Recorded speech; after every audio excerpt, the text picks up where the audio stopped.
آپ صلی اللہ علیہ وسلم نے فرمایا المسلم من سلم المسلمون من لسانہ و یدہ، مسلمان تو وہ ہے جس کی زبان اور ہاتھ سے دوسرے مسلمان سلامت رہیں۔ ایذا نہ پہنچانے میں صرف یہ نہیں ہے کہ ہم ایذا کسی کو تکلیف پہنچائیں، کسی سے تکلیف کو دور کرنا جو کہ کسی کی تکلیف کا پوٹینشیل بن سکتا ہے، اس تکلیف کو ہٹانا، یہ بھی اس میں شامل ہے کہ ہمارا مطلب ہم جانتے ہیں کہ جیسے مثال کے طور پہ میرے گھر کے باہر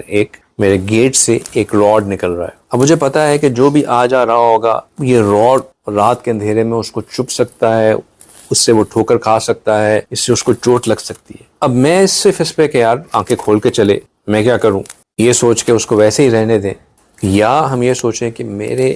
تھوڑا سا میرا خرچہ ہے لیکن اگر میں اس کو راڈ کو ہٹا دوں یا میں اس کو لیول آف کر دوں یا میں اس کی جگہ کوئی اور آلٹرنیٹ ارینجمنٹ کر دوں تو یہ لوگوں کو تکلیف سے ہٹانے کا سبب بن سکتا ہے، تو یہ بھی اسی میں شامل ہے کہ میری ذات سے کسی دوسرے مسلمان کو تکلیف نہ پہنچے۔ بخاری شریف کی روایت ہے کہ ایک بنی اسرائیل کا ایک گناہ گار اور بدکار بندہ کہیں جا رہا تھا، راستے کے قریب ایک درخت تھا، درخت کی شاخ راستے کی طرف جھکی ہوئی تھی، لوگوں کے لیے تکلیف کا باعث بن رہی تھی۔ اس آدمی نے اس کو کاٹا اور راستہ صاف کر دیا۔ آپ صلی اللہ علیہ وسلم فرماتے ہیں فشکر اللہ وغفر لہ، کہ اللہ سبحانہ تعالیٰ نے اس عمل کی قدردانی فرمائی اور اس کی مغفرت کر دی۔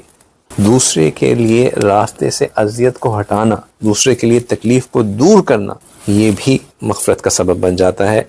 اچھے اخلاق کی بیس بن جاتا ہے۔ آپ صلی اللہ علیہ وسلم نے یہی بات سمجھانے کے لیے بنی اسرائیل کا ایک نیک متقی عورت کا واقعہ کوٹ کیا۔ آپ صلی اللہ علیہ وسلم نے فرمایا کہ ایک متقی عورت تھی لیکن اس کے گھر میں ایک بلی تھی، اس بلی نے اس گھر کو کوئی نقصان پہنچا دیا، جس پہ اس کو غصہ آیا، اس نے اس بلی کو باندھ لیا اور بھوکا پیاسا رکھا، اور اس ایک بلی کو تکلیف دینے کی وجہ سے اللہ سبحانہ تعالیٰ نے اس کو جنت اس کا نام نکال کے اس کو جہنم والوں میں اس کا نام شامل کر دیا۔ اگر بلی جیسی